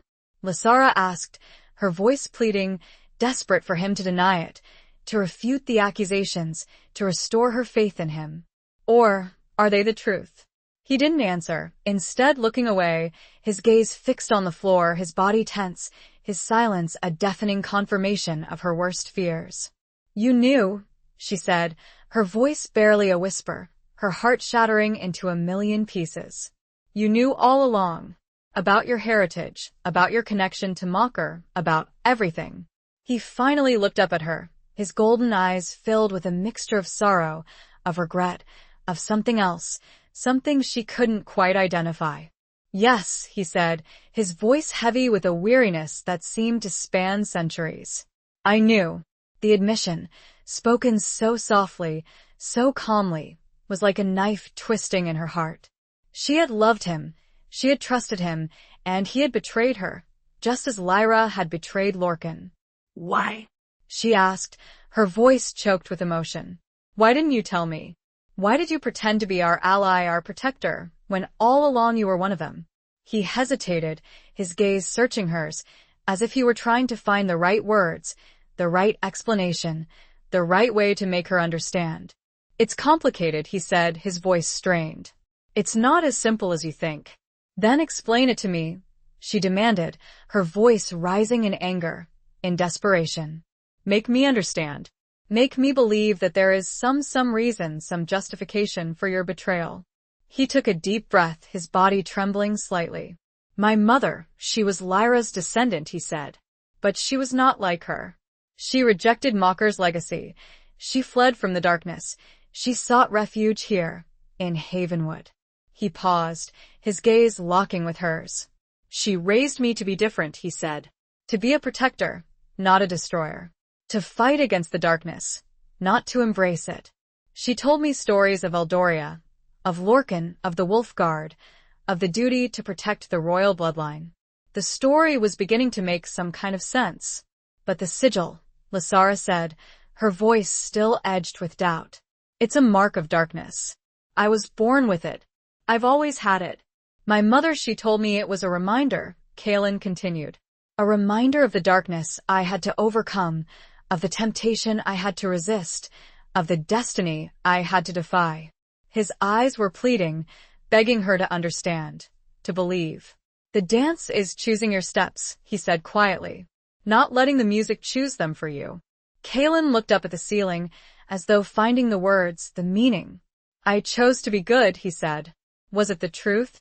A storm still raged outside, and another, internal, within Lasara. What was she to believe? Chapter 16. The Price of Freedom. Lasara stared at Kaelin, her mind reeling, her heart torn between doubt and a desperate yearning to believe him. His words, spoken with such sincerity, such pain, resonated with a truth that she couldn't ignore. But the sigil, the mark of Mocker, remained a stark, undeniable symbol of his heritage, a constant reminder of the darkness that might still lurk within him. "I want to believe you," she said, her voice barely a whisper, her eyes searching his, pleading for him to give her a reason, a sign, anything that would erase the doubt, the fear, the betrayal. He reached out, his hand gently cupping her cheek, his touch sending a familiar jolt of electricity through her, a spark of the love that still flickered between them, despite everything. "I have never lied to you, Lasara," he said, his voice low and intense, his golden eyes burning with a fierce sincerity. "I have kept secrets, yes, but I have never lied. I have always fought for you, for Eldoria, for us." His words, his touch, his gaze, they chipped away at the wall of doubt she had erected around her heart, allowing a glimmer of hope, of trust, to seep through. But the fear remained, a nagging voice in the back of her mind, whispering warnings, reminding her of the potential for deception, for betrayal. "But the shadow hunters," she said, her voice trembling slightly. "They knew you. They seemed to expect you to join them." Kaelin nodded, his expression grim. "They know of my heritage," he said. "They believe that I am destined to follow in my ancestors' footsteps, to embrace the darkness, to serve Mocker. They have tried to recruit me, to tempt me, to control me." He paused, his gaze locking with hers. "But I have resisted them," he said. "Always. I have chosen my own path, my own destiny. I have chosen you." His words, spoken with such conviction, such love, sent a wave of warmth through her, melting away some of the ice that had formed around her heart. She wanted to believe him. She needed to believe him. "But what about Lorcan?" she asked, her voice still hesitant.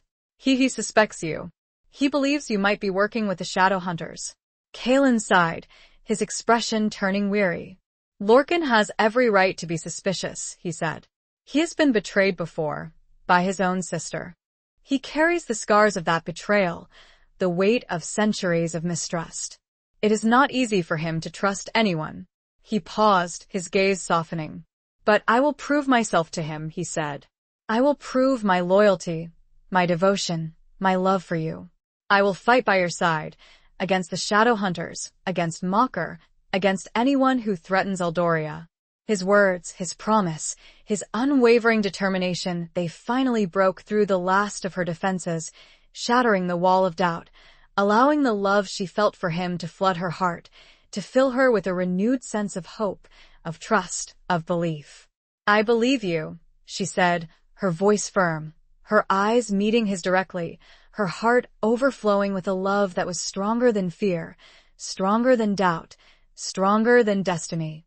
He smiled then, a genuine smile that reached his eyes, a smile that banished the shadows, a smile that promised a future, a hope, a love. He leaned in, his lips brushing against hers, a soft, tender kiss that sealed their bond, their trust, their love. It was a kiss that tasted of forgiveness, of hope, of a second chance. "We need a plan," Lasara said. "We know the hunters will return," Kaelin offered. "They won't stop." "And Lorcan," Lasara said, a touch of worry creeping in, "he needs freedom. From that curse. The price." Kaelin had hinted at a price. "The curse," he said. It wasn't a question. "To break that curse," Kaelin started, "a sacrifice is required." Lasara's blood ran cold. "What kind of sacrifice?" she asked. Kaelin didn't answer immediately. He looked at her. And she knew. What was the price of his freedom? Hers. Chapter 17. Blood on the Snow.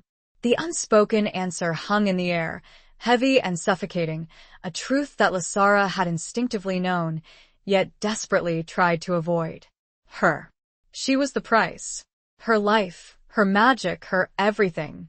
The realization sent a wave of icy fear through her, a chilling premonition of the sacrifice that awaited her. "No," she whispered, her voice trembling, her eyes searching Kalen's, pleading for him to deny it, to offer an alternative, to find another way. But Kalen didn't deny it. He simply looked at her, his golden eyes filled with a mixture of sorrow, of regret, of a love that was both profound and terrifying. "There is no other way, Lasara," he said, his voice low and heavy. "The curse was forged in blood, and only blood can break it. Your blood. The blood of the last of the Eldorian royal line." His words, spoken with such finality, such inevitability, crushed the last vestiges of hope within her. She was trapped, caught between her love for Lorcan, her duty to Eldoria, and her own desperate desire to live, to love, to have a future with Kalen. "But there has to be another way," she said, her voice rising in desperation. "Some other magic, some other ritual, some anything." Kalen shook his head, his expression grim. "We have searched for centuries," he said. "The Wolf Guard, Lorcan, even my own ancestors. There is no other way. The curse is too strong, too deeply rooted in the fabric of this place, of you."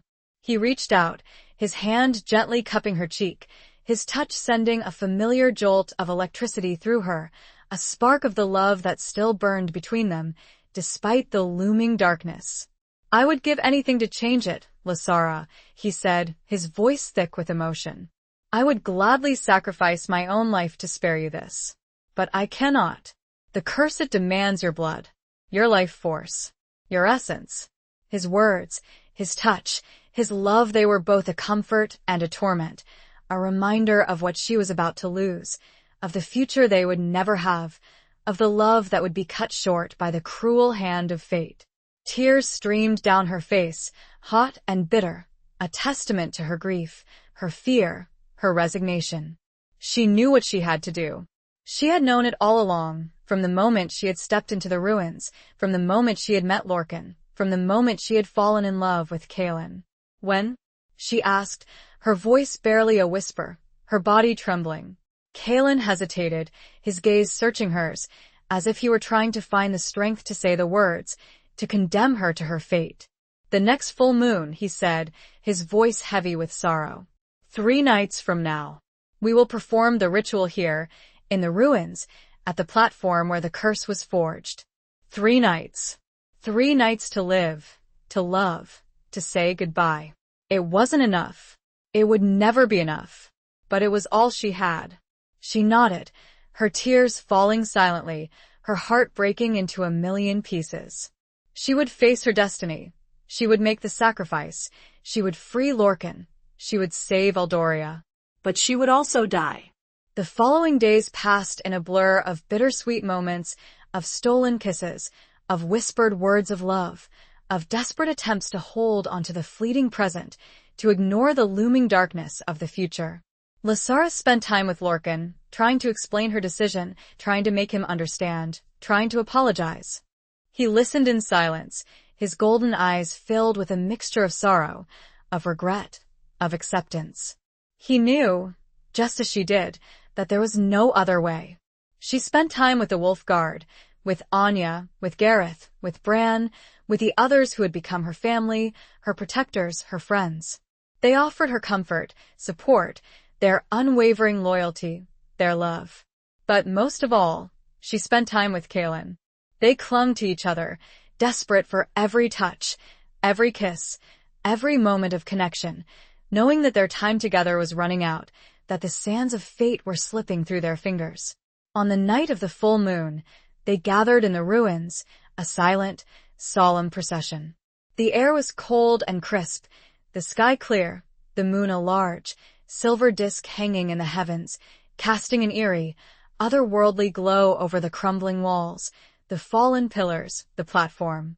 Lasara stood before the platform, dressed in a simple white gown, her silver-streaked hair flowing freely down her back, her heart pounding against her ribs, her body trembling with a mixture of fear and resignation.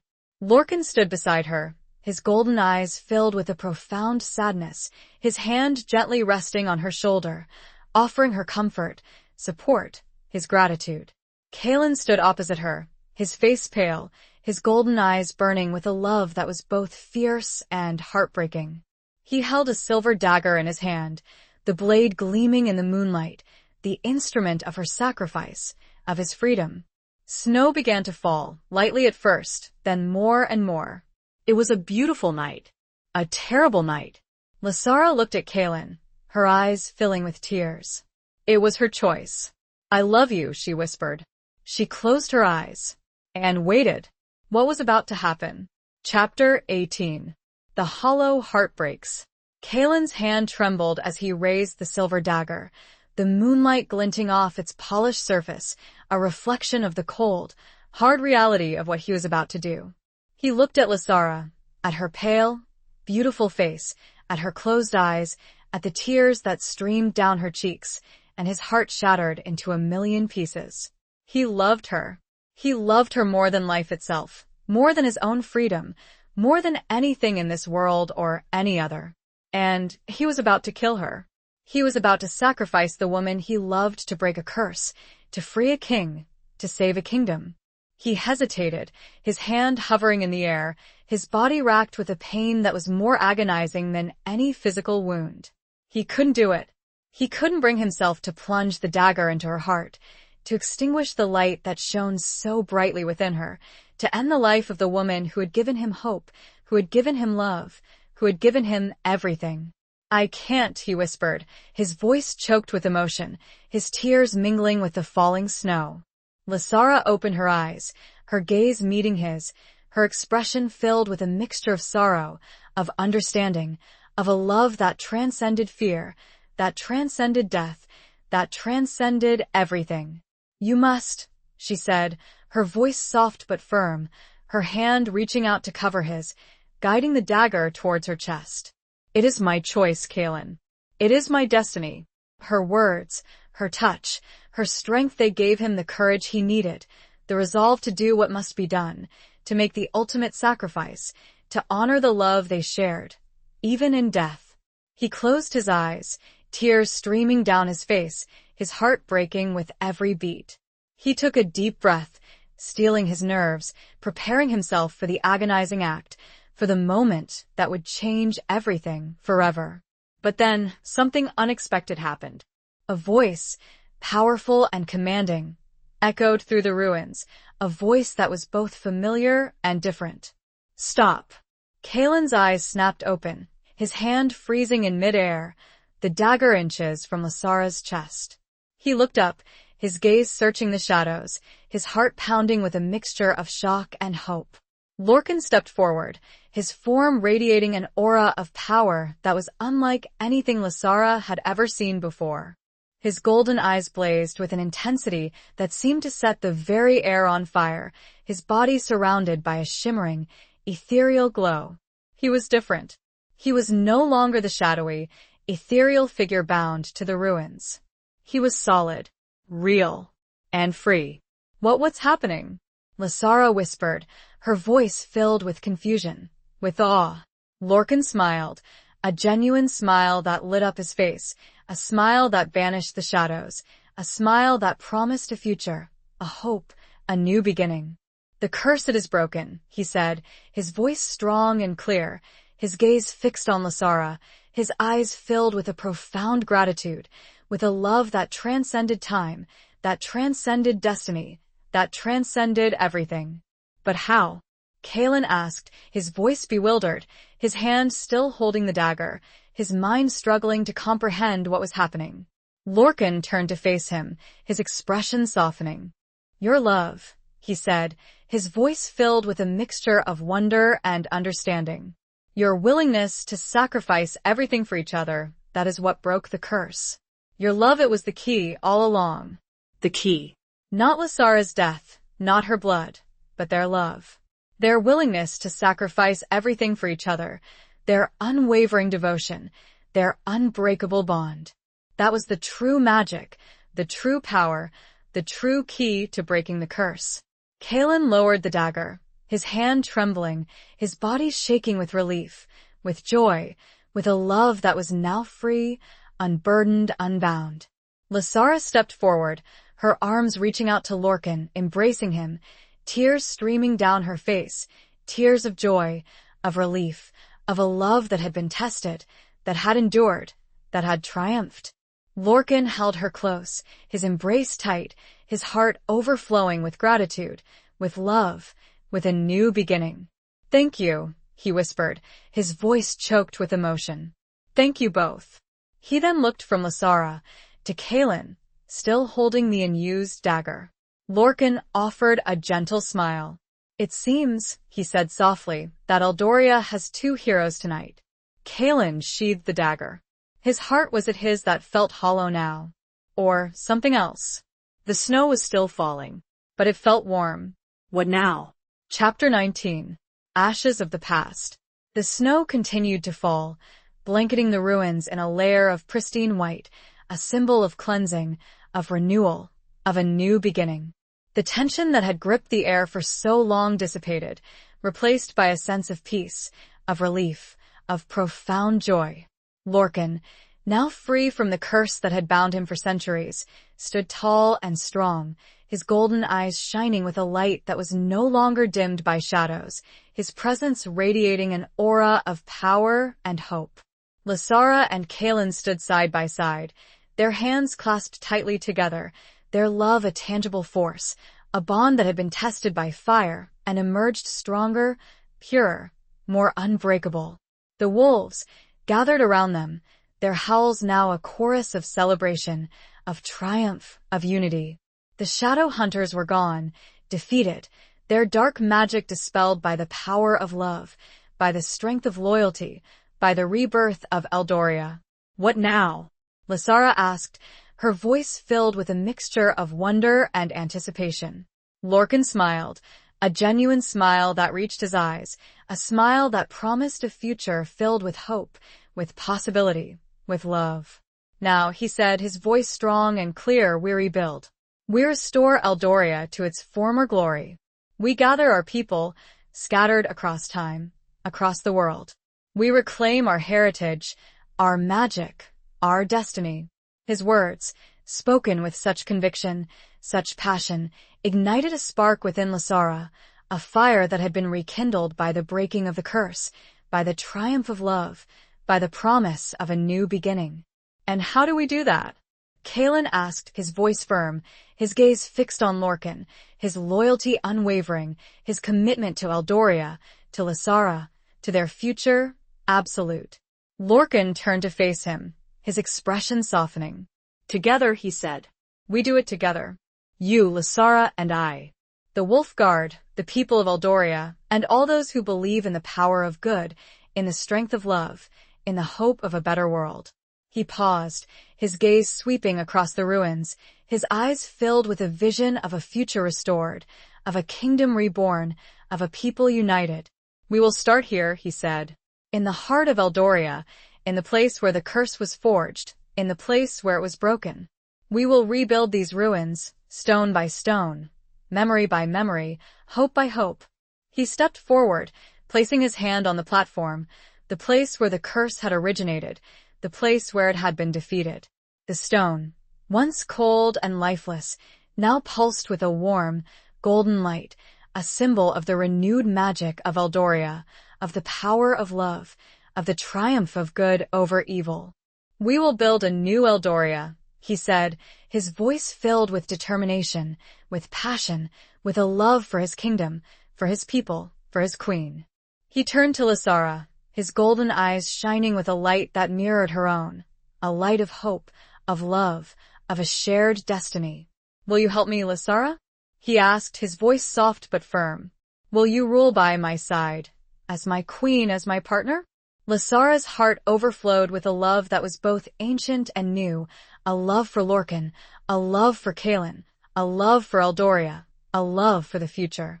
She stepped forward, her hand reaching out to take Lorcan's, her gaze meeting his, her eyes filled with a certainty, with a commitment, with a love that would endure, that would rebuild, that would triumph. "Yes," she said, her voice strong and clear, her heart filled with a joy that was beyond words. "I will." But there was still one piece, one person missing. She looked to Kaelin. His eyes held the answer. "And you, Alpha?" she asked. "Will you stand by our sides?" Kalen gave her a slow, wolfish grin. He took her other hand. "Always," he replied. The snow had stopped. The moon was shining bright. Eldoria was reborn. But was it complete? Chapter 20. The Dawn of a New Reign. With Lasara at his side, and Kalen and the Wolf Guard standing as their protectors, Lorcan began the arduous task of rebuilding Eldoria. It was not merely a physical reconstruction of the ruins, but a restoration of a kingdom scattered across time, a people fragmented and hidden, a magic weakened, but not extinguished. Lorcan, with his newfound freedom and revitalized power, used his magic to send out a call, a beacon, a summons to the descendants of Eldoria, wherever they might be, drawing them back to their ancestral home, to their queen, to their king. And they came.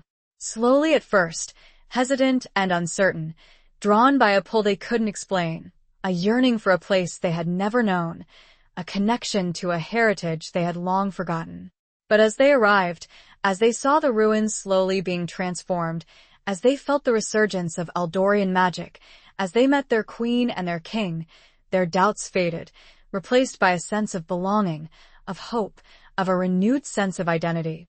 Lasara, embracing her role as queen, used her own unique blend of ancient magic and modern sensibilities to help integrate the newcomers, to bridge the gap between the past and the present, to create a new Eldoria that honored its traditions while embracing the future. She established a council, comprised of representatives from both the newly arrived Eldorians and the long-hidden Wolf Guard, ensuring that all voices were heard, that all perspectives were considered, that the new kingdom would be built on a foundation of unity, of understanding, of shared purpose. Kalen, as Alpha of the Wolf Guard, remained Lasara's steadfast protector, his loyalty unwavering, his love a constant source of strength and support. He also served as a bridge between the two worlds, between the ancient ways of the Wolf Guard and the modern sensibilities of the returning Eldorians, ensuring that the kingdom's defenses were strong, that its people were safe, that its future was secure. The ruins, once a symbol of loss and despair, gradually transformed into a vibrant, bustling city, a testament to the resilience of the Eldorian people, to the power of love, to the triumph of hope. The platform, where the curse had been forged and broken, became a central gathering place, a symbol of unity, of renewal, of a new beginning. But the rebuilding of Eldoria was not without its challenges. There were still remnants of Mocker's influence, pockets of darkness that needed to be eradicated, secrets that needed to be uncovered, wounds that needed to be healed. One such secret lay hidden deep within the ruins, in a forgotten chamber beneath the platform, a chamber that held the key to understanding Lyra's betrayal, to Kalen's heritage, to the full extent of Mocker's dark legacy. Lorcan, Lasara, and Kalen discovered the chamber together, drawn by a strange energy, a pull that led them to a hidden door, concealed behind a crumbling wall. Inside, they found a collection of ancient texts, scrolls, and artifacts, relics of a time-long past, remnants of Lyra's life, of her power, of her descent into darkness.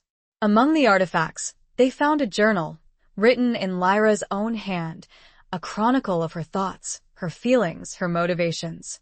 As they read the journal, they uncovered the truth behind her betrayal, a truth that was far more complex, far more tragic than they had ever imagined. Lyra had not been seduced by Mocker's power, but by his promises. He had promised her a world free from the constraints of tradition, a world where magic was not limited by bloodlines, a world where she could reach her full potential, a world where she could be free. But his promises were lies, his vision a twisted distortion of true freedom. He had manipulated her, exploited her ambition, used her power for his own selfish purposes, ultimately leading her down a path of destruction, of betrayal, of despair. The journal also revealed the truth about Kalen's heritage. He was not merely Lyra's descendant, he was Mocker's son. The sigil on his arm was not just a mark of ancestry, it was a symbol of his connection to Mocker, a connection that had been hidden, suppressed, but never broken. The revelation sent a shockwave through Lysara and Lorcan, a renewed wave of fear and uncertainty. Could Kalen truly be trusted? Could he resist the pull of his father's dark legacy? Could he betray them again? But Kalen, reading the journal alongside them, showed no sign of surprise, of fear, of anything other than a deep, profound sadness. "I knew," he said, his voice low and heavy. "I have always known. My mother, she told me everything before she died. She warned me about my father, about his power, about the darkness that flowed through my veins." He looked at Lysara, his golden eyes filled with a love that was unwavering, a loyalty that was absolute, a truth that could not be denied. "But I am not him," he said, his voice firm and resolute. "I have chosen my own path. I have chosen love. I have chosen loyalty. I have chosen you." His declaration, spoken with a pure force. Lysara's heart swelled. Lorcan stepped forward, placing his hand on Kalen's shoulder, a gesture of acceptance, of forgiveness, of trust. "We know, Kalen," he said, his voice filled with understanding, with compassion, with a love that transcended bloodlines, that transcended betrayal, that transcended everything. "We know." And so, Eldoria was reborn, not as a replica of the past, but as a new creation, forged from the ashes of betrayal, from the crucible of sacrifice, from the power of love. A kingdom united, a people strong, a future bright. The dawn broke over the newly rebuilt city, casting a golden glow on the walls, the towers, the platform. Lysara, Lorcan, and Kalen stood together, watching the sunrise, their hearts filled with hope, with gratitude, with a love that would endure, that would rebuild, that would triumph. Always. A new reign had begun. Epilogue. Years passed, and Eldoria flourished. The city, rebuilt from the ruins, became a beacon of hope, a testament to the resilience of its people, the power of their magic, and the enduring strength of their love. Lysara and Lorcan ruled wisely and justly, guided by compassion, by understanding, and by a shared commitment to creating a better world for their people, for their kingdom, for their future. Kalen, as Alpha of the Wolf Guard, remained their steadfast protector, his loyalty unwavering, his love for Lysara a constant source of strength and inspiration. He had found peace, acceptance, and a family within the pack and the wider Eldorian community, his past no longer a burden, but a reminder of the choices he had made, of the path he had chosen, of the love that had saved him. The council, established by Lysara, ensured that all voices were heard, that all perspectives were considered, that Eldoria remained a kingdom of unity, of diversity, of shared purpose. The Eldorians, both those who had returned from across time and those who had remained hidden as the Wolf Guard, learned to live together, to work together, to build a future together, their differences becoming a source of strength, their shared heritage a bond that could not be broken. And the magic of Eldoria flowed freely once more, enriching the lives of its people, protecting them from harm, and shaping their world in ways both wondrous and profound. The platform, once a symbol of a curse, became a symbol of hope, a place of gathering, of celebration, of remembrance.